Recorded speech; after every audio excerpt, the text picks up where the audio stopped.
Welcome back to the lab. I am SecGuy. In our previous modules, we secured the network and the identity gates. But today, we are going into the belly of the beast, the application. In a cloud-native world, your code is your infrastructure. If the code is hollow, the fortress will fall. Let us break down the Secure SDLC. A professional program starts with environment isolation. To pass your senior exams, you must maintain a strict wall between development, testing, staging, and production. You never, under any circumstances, use live production data in your test environment. If you need realistic data for testing, you must use data masking or obfuscation. During the planning phase, we perform threat modeling. We use the STRIDE framework to look for spoofing, tampering, repudiation, information disclosure, denial of service, and elevation of privilege before a single line of code is written. We also apply secure design patterns based on object-oriented logic. We use encapsulation to hide the internal state of an object and polymorphism to ensure code remains flexible but secure. For the CISSP, you must master the concepts of high cohesion, where a module does one thing and does it well, and low coupling, where modules are independent. This doesn't just make better code, it makes more secure, auditable code.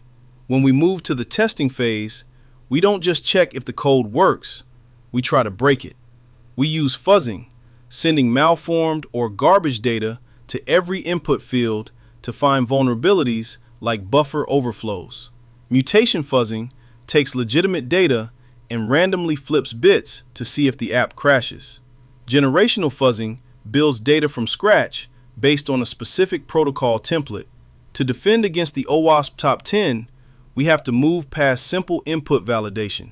For injection attacks, the only real architectural fix is parameterization. By using prepared statements, we separate the user's data from the database's command logic.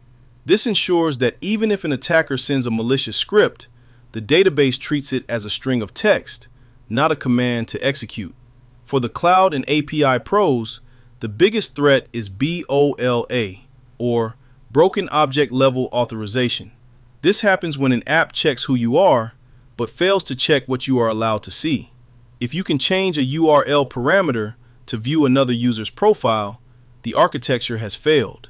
We fix this by implementing attribute-based access control at the API gateway. Finally, we address the software supply chain. We use SCA, or Software Composition Analysis, to track our SBOM, the software bill of materials. We then secure the pipeline with a stack of automated tools: SAST for Whitebox source code analysis, DAST for Blackbox testing of the running app, IAST for real-time analysis inside the runtime, RASP to act as a functional bodyguard that blocks attacks from inside the application. Whether you are performing a Whitebox code review or tuning a RASP policy, remember, secure code is not an accident. It is an architectural requirement. To get your hands on the resources for this module, head over to setguy.org. I have free exam-ready resources waiting for you right now. Join the hundreds of industry veterans in our Discord chats and study groups. Join